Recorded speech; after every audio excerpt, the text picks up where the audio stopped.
Ce dut être une scène d'horreur inimaginable. Le peuple et les animaux couraient pour leur vie dans une terreur absolue. L'an 600 de la vie de Noé, le second mois, le 17e jour du mois, en ce jour-là, toutes les sources du grand abîme jaillirent, et les écluses des cieux s'ouvrirent. La pluie tomba sur la terre 40 jours et 40 nuits. L'histoire d'un déluge mondial en trouble beaucoup. Dieu noierait-il vraiment des millions de gens parce que sa grâce est épuisée et que la main écrasante de son jugement ne sera plus retenue?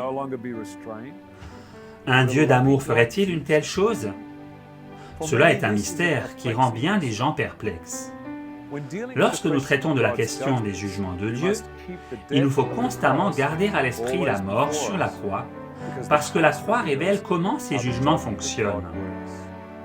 La mort sur la croix est la clé pour comprendre tout jugement dans la Bible. Jésus porta les péchés des hommes, et le poids de la culpabilité du péché anéantit sa vie, assisté par les désirs meurtriers de ceux qui cherchaient à le tuer. Ce fut le péché qui tua Christ, et c'est le péché qui tue tous les hommes. Le problème est qu'ils sont nombreux à penser que c'est la colère même de Dieu qui demandait la mort de Christ. Cela est prophétisé dans Ésaïe. Méprisé et abandonné des hommes, homme de douleur et habitué à la souffrance, semblable à celui dont on détourne le visage, nous l'avons dédaigné, nous n'avons fait de lui aucun cas. Cependant, ce sont nos souffrances qu'il a portées, c'est de nos douleurs qu'il s'est chargé, et nous l'avons considéré comme puni, frappé de Dieu et humilié. Si nous considérons Christ comme frappé de Dieu sur la croix, il en résultera que toutes les histoires de la Bible qui révèlent des jugements contre les pécheurs seront perçues comme étant les jugements de Dieu. Considérons attentivement l'histoire de la croix. Un homme entre poliment dans un supermarché et informe son propriétaire qu'une menace très réelle existe contre son entreprise. Une destruction certaine arrive sur votre entreprise et votre famille, dit-il. Rien ne peut arrêter cette destruction, à moins que vous ne veniez sous notre protection, poursuit-il. Nous avons pourvu à une arche de sécurité pour ceux qui nous reconnaissent comme les uniques protecteurs de la liberté. L'homme l'informe qu'il est venu dans une mission de miséricorde, pour sauver le propriétaire du magasin d'une destruction certaine. En acceptant l'aide de cet homme et en le soutenant, le propriétaire du magasin échappera à cette destruction imminente qui tombera sur ceux qui refuseront cette protection. L'homme place gentiment sa main sur l'épaule du commerçant et plaide avec lui afin qu'il considère bien son offre de miséricorde. Nous ne voudrions pas qu'un malheur quelconque arrive à votre famille. Nous en serions très attristés. C'est ainsi que l'homme le presse d'accepter les termes bienveillants de la protection. Si l'homme offrait une protection d'une menace distincte de lui-même, il serait engagé dans une offense criminelle nommée racket de protection. Si la menace de destruction était en réalité portée par le même groupe représenté par cet homme, nous aurions là une offense criminelle appelée racket d'extorsion. C'est la pratique coercitive consistant à manipuler la volonté d'une personne par l'intimidation ou les menaces en lui faisant subir une pression quelconque. Est-il possible pour la personne donnant un message authentique de miséricorde de représenter en même temps la destruction menaçante, appliquant une pression sur celui qui entend le message et amenant la destruction sur ceux qui refusent d'accepter la grâce? L'histoire du déluge dans la Bible est-elle en réalité un racket d'extorsion mondiale? Le Dieu de la Bible pourvoit-il à une protection pour ceux qui font ce qu'il veut, Puis supprime-t-il tous ceux qui refusent de le soutenir? Alors Dieu dit à Noé, « La fin de toute chair est arrêtée par devers moi, car ils ont rempli la terre de violence. Voici, je vais les détruire avec la terre. Fais-toi une arche de bois de gopher. Tu disposeras cette arche en cellules, et tu l'enduiras de poids en dedans et en dehors. » La Bible dit que la terre était pleine de violence. Y a-t-il un sens à détruire violemment les gens parce qu'ils sont violents? Ne serait-ce pas considéré comme hypocrite? Si nous recherchons le mot « détruire » dans l'hébreu, il signifie H7843. Une racine primitive. Se décomposer, c'est-à-dire, lien causal, ruiner, littéralement ou figurativement. Frapper, rejeter, corrompre quelque chose. Détruire, destructeur, destruction. Perdre, gâter, périr, renverser, détériorer, éliminer complètement, gaspiller ou gaspilleur. Ce même mot est utilisé dans les versets juste avant le verset 13. La terre était corrompue devant Dieu. La terre était pleine de violence. Dieu regarda la terre, et voici, elle était corrompue, car toute chair avait corrompu sa voie sur la terre. Si nous appliquons le mot français « détruire », qui est le mot utilisé par les traducteurs pour le même mot hébreu dans Genèse 6, verset 13, on obtient ceci. La terre était détruite devant Dieu. La terre était pleine de violence. Dieu regarda la terre, et voici, elle était détruite, car toute chair avait détruit sa voie sur la terre. La raison pour laquelle la terre était considérée comme détruite est que l'homme avait corrompu ou détruit sa manière de penser. Il était plein de violence. En ce temps-là, le monde manifestait pleinement la pensée de Satan. Les Écritures nous révèlent la source de cette violence. Par la grandeur de ton commerce, tu as été rempli de violence et tu as péché. Cela est en contraste total avec Christ qui, nous dit l'Écriture, ne commet aucune violence. On a mis son sépulcre parmi les méchants, son tombeau avec le riche, quoiqu'il n'eût point commis de violence, et qu'il n'y eut point de fraude dans sa bouche. En parlant du Fils du roi, le psalmiste déclara « Il les affranchira de l'oppression et de la violence, et leur sang aura du prix à ses yeux. » Ainsi, le Fils de Dieu ne commet aucune violence, et ceux qu'il rachète, il les préserve de s'engager dans la violence et d'être traités violemment. Satan est rempli de violence, et il remplit le monde de son esprit. Quel est le point principal qui conduit Satan à avoir un esprit de violence?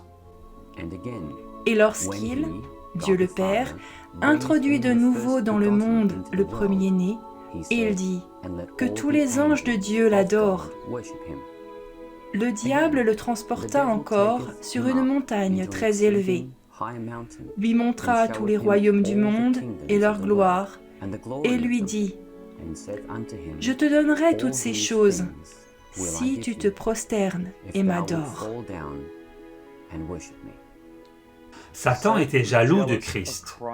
Il voulait être adoré comme l'était Christ. Mais Satan était un être créé, alors que Christ était le Fils divin de Dieu. La différence était infinie, mais Satan convoita malgré tout la position du Christ. Cela sema les graines de violence dans son cœur contre Christ. La haine de Satan devint si grande envers Christ qu'il planifia de tuer le Fils de Dieu dès le commencement. La crucifixion de Christ révéla à l'univers les vraies intentions de Satan avant la création de ce monde. Vous avez pour père le diable, et vous voulez accomplir les désirs de votre père. Il a été meurtrier dès le commencement, et il ne se tient pas dans la vérité. Le dessein meurtrier de Satan était ce qui nourrissait son esprit de violence. Lorsqu'Adam et Ève tombèrent dans le péché, ils devinrent comme Satan dans leur nature. L'esprit de Christ qui avait été en eux était percé et écrasé comme par des dents broyant des graines. C'est l'Esprit de Christ dans l'homme qui lui donne la vie. Il est la lumière qui éclaire tout homme qui vient dans le monde. Jean 1, verset 9. Si Christ avait complètement quitté Adam, il serait alors mort. L'Esprit de Christ en Adam était broyé, et Christ ne se retira pourtant pas, bien qu'il souffrait l'agonie en restant. De la souffrance continuelle de Christ, le rocher, sortit l'eau spirituelle pour maintenir Adam en vie. C'est pourquoi Paul dit « Portant toujours avec nous dans notre corps la mort de Jésus, afin que la vie de Jésus soit aussi manifestée dans notre corps, et qui sont tombés soient encore renouvelés et amenés à la repentance, puisqu'ils crucifient pour leur part le Fils de Dieu et l'exposent à l'ignominie. » Adam et Ève furent créés à l'image de Dieu. Satan haïssait cette image et voulait la détruire. Chaque acte de violence dans l'homme envers l'homme est une révélation de l'esprit de Satan en guerre contre l'esprit de Christ. Cette pensée est tout d'abord difficile à comprendre, mais elle est clairement révélée dans les Écritures. Une fois qu'elle est comprise, elle change complètement notre perception de la violence dans la Bible et ce qui a lieu. L'idée que les hommes tuent leurs semblables est complètement insensée, jusqu'à ce que vous compreniez que Satan cherche à percer Christ par sa capacité à exciter les hommes à la violence les uns contre les autres.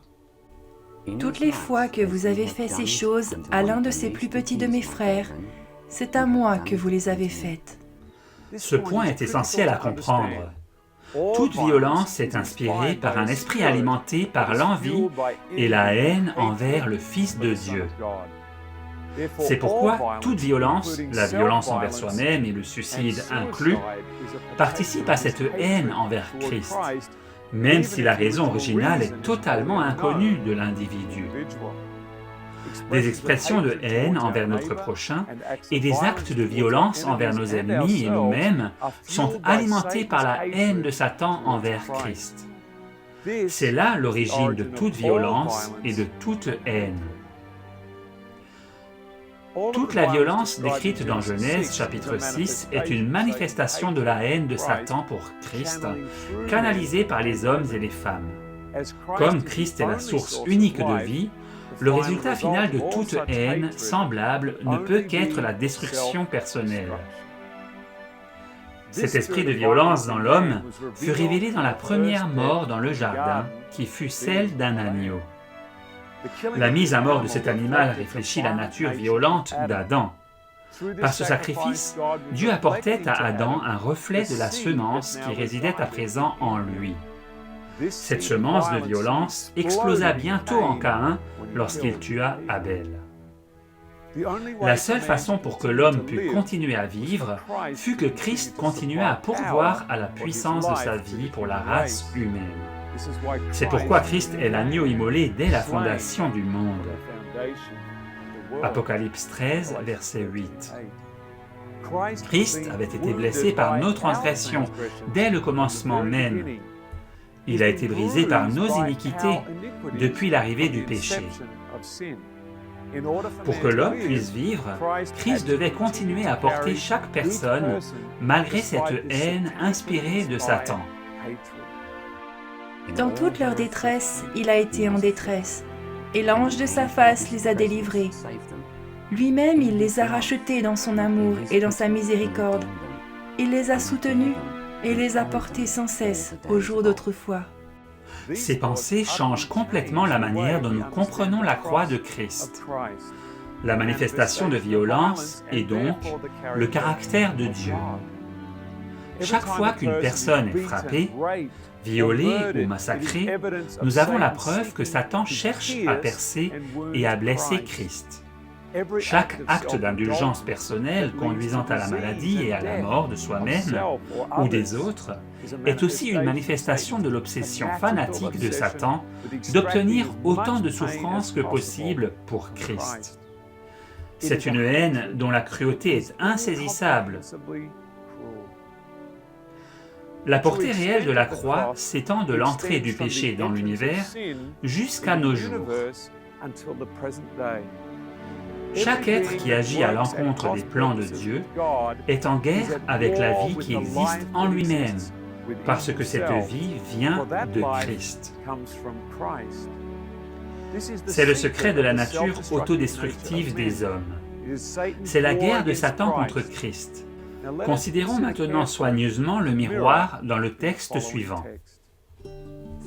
La colère de Dieu se révèle du ciel contre toute impiété et toute injustice des hommes qui retiennent injustement la vérité captive. Car ce qu'on peut connaître de Dieu est manifeste pour eux, Dieu le leur ayant fait connaître. Le mot « colère » dans le grec signifie « désir » et vient d'un mot racine qui signifie « tendre vers ». Il peut être traduit par « passion » ainsi que par « rage » et « colère ». Le mot pour « contre » peut signifier « sur » ou même « envers ». Nous allons traduire ce verset en ayant ces pensées à l'esprit et avec un autre point à considérer. Jésus a dit « Je suis la vérité » Jean 14, verset 6. C'est pourquoi la suppression de la vérité est la suppression de Christ. Le désir de Dieu se révèle du ciel au sujet de toute impiété et toute injustice des hommes qui retiennent injustement Christ captif. Car ce qu'on peut connaître de Dieu est manifeste pour eux, Dieu le leur ayant fait connaître. Chaque jour, Dieu envoie l'Esprit de son Fils afin qu'il puisse demeurer dans nos cœurs. Certains font taire la voix, et d'autres, dans leurs efforts pour résister, cherchent ceux en qui demeure cet Esprit et les persécutent. Dans chaque personne vivante sur cette planète, Christ est méprisé et rejeté des hommes. Aujourd'hui, il est un homme de douleur et habitué à la souffrance. Chaque jour, Christ renonce à lui-même, prend sa croix et nous donne sa vie. C'est en cela que nous voyons le désir de Dieu envers nous. Il nous tend chaque jour la main avec un désir passionné. Et pourtant, la majeure partie du monde fait taire la voix de la conscience et noie la conviction. La méchanceté des hommes projette leur propre esprit de colère sur Dieu. La résistance courroucée des hommes contre son amour est projetée en retour sur Dieu comme étant l'agresseur. Les attributs humains sont placés sur lui, et c'est ainsi que Christ est vu comme frappé de Dieu et affligé. Mais Christ fut blessé pour nos transgressions, et non par la supposée colère de Dieu. Et que dit Dieu à son peuple, à ceux qui affirment le suivre? Mais au sujet d'Israël, il dit « J'ai tendu mes mains tout le jour vers un peuple rebelle et contredisant. » C'est à la lumière de la croix que nous pouvons commencer à comprendre les erreurs, non seulement du déluge, mais aussi des feux de Sodome et Gomorrhe, la destruction de Jérusalem et la fin du monde. La haine de Satan envers Christ est manifestée dans son désir d'ultimement tuer tout le monde, parce qu'en chaque personne, Christ a donné sa vie.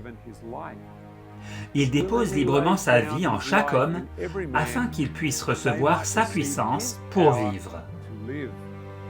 Christ ne peut demeurer où le péché est chéri, mais l'écrasement de son esprit libère une puissance permettant à l'âme de vivre, tout comme l'eau qui s'écoula de son côté quand il mourut réellement sur la croix. Soyez sobres, veillez. Votre adversaire, le diable, rôde comme un lion rugissant, cherchant qui il dévorera. Au chapitre 13, nous avons parlé des effets de l'esprit de l'homme sur la terre. Lorsque les hommes suppriment Christ et expriment la haine de Satan envers Christ, en agissant violemment les uns envers les autres, la terre commence à réfléchir cela vers l'homme par les lois de la nature. Alors que les hommes noyaient la voix de Christ dans leurs âmes, la réponse de la nature devait être de noyer les âmes des hommes. Alors que le Seigneur surveillait la méchanceté du monde, il indiqua qu'il y aurait une limite. Alors le Seigneur dit, « Mon esprit ne luttera pas toujours dans l'homme, car l'homme n'est que chair, et ses jours seront de 120 ans. » La limite était la durée de temps durant laquelle l'Esprit de Dieu allait lutter avec l'homme pour le sauver. L'Esprit de Christ plaidait jour et nuit avec ses enfants égarés. Il plaidait auprès d'eux et leur tendait la main, jour après jour. Pourtant, nous nous souvenons comment les hommes ont réagi face à cette lutte de l'Esprit. La colère ou le désir de Dieu se révèle du ciel contre ou au sujet de toute impiété et toute injustice des hommes qui retiennent ou abattent ou suppriment injustement la vérité, Christ captive. Les antédiluviens noyaient la voix de la conscience. Quotidiennement, ils rejetaient cette voix tendre, implorant l'âme, et continuaient tout droit dans leur mauvaise voie. Cette suppression de l'Esprit de Christ revenait à le maintenir en bas dans un effort pour le noyer. Alors que son esprit était attristé de jour en jour, Christ se sentait souvent submergé. Mais ils ont été rebelles, ils ont attristé son Esprit Saint, et il est devenu leur ennemi, il a combattu contre eux. Alors que les hommes s'approchaient de la destruction, les appels de Christ devinrent plus urgents, et sa voix devint pour eux le son de l'ennemi. Son témoignage contre eux était traité avec mépris et haine. Mon âme est toute troublée. Et toi, Éternel, jusque à quand? Reviens, Éternel, délivre mon âme. Sauve-moi à cause de ta miséricorde. Car celui qui meurt n'a plus ton souvenir. Qui te louera dans le séjour des morts? Je m'épuise à force de gémir. Chaque nuit ma couche est baignée de mes larmes. Mon lit est arrosé de mes pleurs. J'ai le visage usé par le chagrin. Tous ceux qui me persécutent le font vieillir. Éloignez-vous de moi, vous tous qui faites le mal, car l'Éternel entend la voix de mes larmes. La souffrance de Christ ne pouvait être cachée. Si les âmes devaient refuser d'accepter la croix de Christ, les rochers inanimés crieraient alors pour rendre témoignage aux souffrances de leur Créateur. Tout comme Christ est le Créateur de ce monde, de même le monde physique répond à ses souffrances. Or, nous savons que jusqu'à ce jour, la création tout entière soupire et souffre les douleurs de l'enfantement. Un grand nombre de psaumes révèlent l'expérience de Christ pour la simple raison que l'Esprit de Christ était dans les cœurs de ceux qui écrivirent les Écritures, les psaumes inclus. Les prophètes qui ont prophétisé touchant la grâce qui vous était réservée ont fait de ce salut l'objet de leurs recherches et de leurs investigations, voulant sonder l'époque et les circonstances marquées par l'Esprit de Christ qui était en eux et qui attestait d'avance les souffrances de Christ et la gloire dont elles seraient suivies.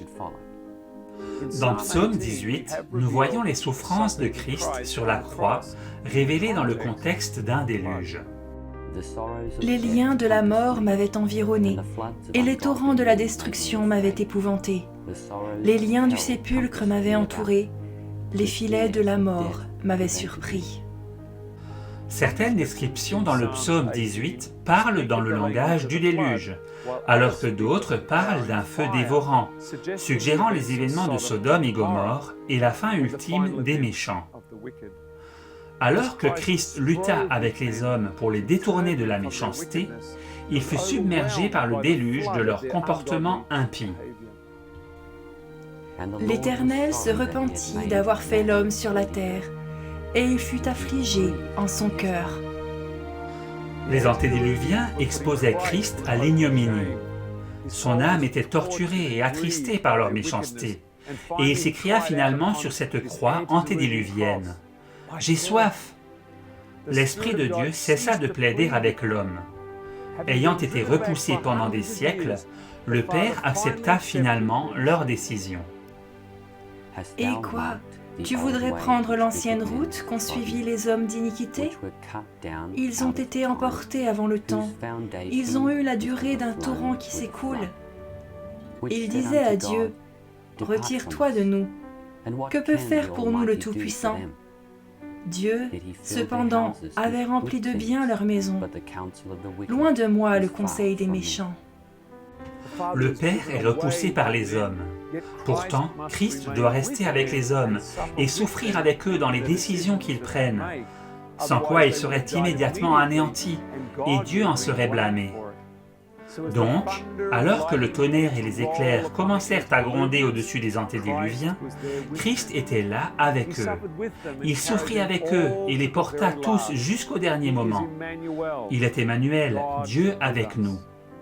Christ est une révélation de la croix, et nous le considérons pourtant comme frappé de Dieu et affligé. La nature inanimée ne pouvait pas être empêchée de prêcher l'Évangile par les événements du déluge. Remarquez les rapports entre l'histoire du déluge et la croix dans ces passages. 1. Invoquer, crier à. Les liens de la mort m'avaient environné, et les torrents de la destruction m'avaient épouvanté. Les liens du sépulcre m'avaient entouré, les filets de la mort m'avaient surpris. Dans ma détresse, j'ai invoqué l'Éternel, j'ai crié à mon Dieu. De son palais, il a entendu ma voix, et mon cri est parvenu devant lui à ses oreilles. Et vers la 9e heure, Jésus s'écria d'une voix forte, « Eli, Eli, lama sabachthani », c'est-à-dire, « Mon Dieu, pourquoi m'as-tu abandonné ?» 2. La terre tremble. La terre fut ébranlée et trembla, les fondements des montagnes frémirent, et ils furent ébranlés parce qu'il était irrité ou affligé. Et voici, le voile du temple se déchira en deux, depuis le haut jusqu'en bas. La terre trembla, les rochers se fendirent. 3. Les ténèbres. Il abaissa les cieux et il descendit. Il y avait une épaisse nuée sous ses pieds. Tu lui blesseras le talon. Il faisait des ténèbres sa retraite, sa tente autour de lui. Il était enveloppé des eaux obscures et de sombres nuages. Depuis la 6e heure jusqu'à la 9e, il y eut des ténèbres sur toute la terre. 4. Le lit des eaux et les fondements révélés. Le lit des eaux apparut. Les fondements du monde furent découverts par ta menace, ô Éternel, par le bruit du souffle de tes narines. L'an 600 de la vie de Noé, le 2e mois, le 17e jour du mois, en ce jour-là, toutes les sources du grand abîme jaillirent, et les écluses des cieux s'ouvrirent. 5. Face dérobée et sentiment d'abandon. Quelques instants je t'avais abandonné, mais avec une grande affection je t'accueillerai. Dans un instant de colère, je t'avais un moment dérobé ma face. Mais avec un amour éternel, j'aurai compassion de toi, dit ton Rédempteur, l'Éternel. Il en sera pour moi comme des eaux de Noé. J'avais juré que les eaux de Noé ne se répandraient plus sur la terre. Je jure de même de ne plus m'irriter contre toi et de ne plus te menacer. Depuis la 6e heure jusqu'à la 9e, il y eut des ténèbres sur toute la terre. Et vers la 9e heure, Jésus s'écria d'une voix forte, « Eli, Eli, lama sabachthani », c'est-à-dire, « Mon Dieu, pourquoi m'as-tu abandonné ?» 6. Le salut. Il étendit sa main d'en haut, il me saisit, il me retira des grandes eaux. Dieu se souvint de Noé, de tous les animaux et de tout le bétail qui était avec lui dans l'arche. Et Dieu fit passer un vent sur la terre, et les eaux s'apaisèrent. Les sources de l'abîme et les écluses des cieux furent fermées, et la pluie ne tomba plus du ciel. Les eaux se retirèrent de dessus la terre, s'en allant et s'éloignant, et les eaux diminuèrent au bout de 150 jours. La nature a témoigné de ce qui était arrivé à son Créateur. Tout comme Christ est la lumière qui éclaire tout homme venant dans le monde, sa souffrance fut manifestée dans les vies de tous ceux qui périrent dans le déluge. Les cieux ont été faits par la parole de l'Éternel, et toute leur armée par le souffle de sa bouche. Il amoncelle en un tas les eaux de la mer. Il met dans des réservoirs les abîmes. C'est par la puissance de Christ que les cieux ont été créés. Sa voix parle à toute la création. C'est par la parole de Christ que les eaux furent réunies et amoncelées dans des réservoirs dans la terre. Lorsque les antédiluviens eurent finalement et entièrement rejeté Christ, sa voix fut réduite au silence et la puissance qui retenait les eaux dans des réservoirs céda, alors que les éléments naturels furent abandonnés au principe du chaos. Ce n'est pas Satan qui provoqua le relâchement des eaux, mais en excitant les gens à résister à Christ au point qu'il accepta à regret leur décision, l'effet fut que la création n'entendit plus la tendre voix de son maître qui lui disait constamment « Tais-toi, sois tranquille ». Les eaux reflétèrent alors la turbulence de Satan et des hommes méchants. Satan lui-même dut endurer les éléments en guerre, alors que l'énormité de la croix du Christ fut révélée dans les eaux du déluge. Les convulsions de l'abîme furent une manifestation du cœur brisé du Christ. Les eaux qui tombaient du ciel rendirent témoignage à ses larmes qu'il avait versées pour les enfants déchus d'Adam. Les antédiluviens refusèrent de reconnaître les souffrances de Christ, mais la nature témoigna des souffrances de son auteur et refléta sa peine et sa mort. Satan causa cette destruction en poussant les antédiluviens à rejeter Christ et son esprit. Lorsque ce rejet fut complet, la nature rendit alors témoignage à ce rejet, tout en reflétant l'impression de l'esprit du chaos. Nous nous souvenons que tout comme personne ne peut vivre si ce n'est par l'assistance de Christ, de même Christ fut exposé à la terreur et à la souffrance de chaque personne qui périt dans le déluge. Dans toutes leurs afflictions, il fut affligé. Il les porta et les soutint tous les jours de leur vie. Alors qu'il fut témoin de la mort de chacun de ses enfants égarés, il fut percé par une tristesse indicible. Dans chaque âme qui haletait, terrifiée, Christ ressentit son agonie et aspirait à la sauver. Mais il ne pouvait le faire. Tout comme lorsqu'il était sur la croix dans le désespoir. De même, il ressentit un désespoir complet lorsqu'ils moururent. Afin d'obscurcir cette croix de Christ, les chrétiens d'aujourd'hui disent que Dieu punit les méchants dans sa colère. La violence de ce déluge lui est attribuée, comme étant celui qui mit tous ses pécheurs à mort. Il est certainement vrai que la puissance de Dieu fut utilisée pour rompre la terre et provoquer le déluge, tout comme la puissance de Dieu était dans les soldats romains qui clouèrent Jésus sur la croix. Dieu a-t-il cloué Jésus sur la croix? Est-ce sa violence qui le mit à mort? Non, 1000 fois non. Ce fut la puissance de Dieu entre les mains du serpent, frappant le talon de Christ. Considérez la destruction de Jérusalem en 70 après Jésus-Christ, lorsque les femmes mangèrent leurs propres enfants et qu'un nombre si grand de personnes furent crucifiées qu'il n'y eut plus de place pour ériger plus de croix. Des événements similaires sont décrits dans le livre des Lamentations. Ceux qui périssent par l'épée sont plus heureux que ceux qui périssent par la faim, qui tombent exténués, privés du fruit des champs. Les femmes, malgré leur tendresse, font cuire leurs enfants. Ils leur servent de nourriture au milieu du désastre de la fille de mon peuple. L'Éternel a épuisé sa fureur, il a répandu son ardente colère. Il a allumé dans Sion un feu qui en dévore les fondements. Les rois de la terre n'auraient pas cru. Aucun des habitants du monde n'aurait cru que l'adversaire, que l'ennemi, entrerait dans les portes de Jérusalem. Voici le fruit des péchés de ses prophètes, des iniquités de ses sacrificateurs, qui ont répandu dans son sein le sang des justes.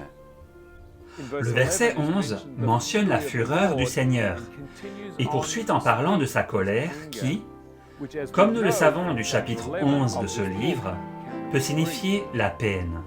Le verset 12 nous parle du choc, de la réalité de l'adversaire et de l'ennemi qui entre dans Jérusalem. Le verset 13 parle du massacre des justes dans son sein. Qui est le juste qui fut frappé? Christ aussi a souffert une fois pour les péchés, lui, juste pour des injustes, afin de nous amener à Dieu. La ville de Jérusalem était la ville de paix, et Christ était son chef spirituel.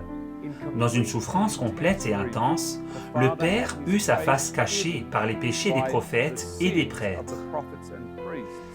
Cela permit à Satan, l'adversaire, d'entrer dans la cité, et Christ le juste fut mis à mort en son sein. De la même façon, le sang de Christ fut répandu lorsque le peuple de Dieu fut pris et détruit au jour de Jérémie et de Daniel. La même chose arrive à chaque destruction du peuple de Dieu. Christ souffre avec lui et porte la croix. Pouvez-vous voir le déluge au travers des lentilles de la croix? Pouvez-vous voir Christ souffrir dans Sodome? Pouvez-vous voir Christ agonisant dans la mort des premiers-nés en Égypte et dans la destruction de Jérusalem? Pouvez-vous voir le calvaire dans la destruction violente de chaque personne? Ce n'est que dans la croix de Christ que vous pouvez voir les jugements de la Bible comme une révélation de l'amour étonnant de Dieu. Lorsque nous pouvons saisir la source de la violence manifestée au travers des hommes et de la nature, comme une révélation de la haine de Satan envers Christ, nous pouvons alors commencer à apprécier le symbole mystérieux du serpent sur le bois. Lorsque le serpent est discerné dans le contexte de la croix, la morsure du serpent, quant au caractère de Dieu, peut réellement être guérie.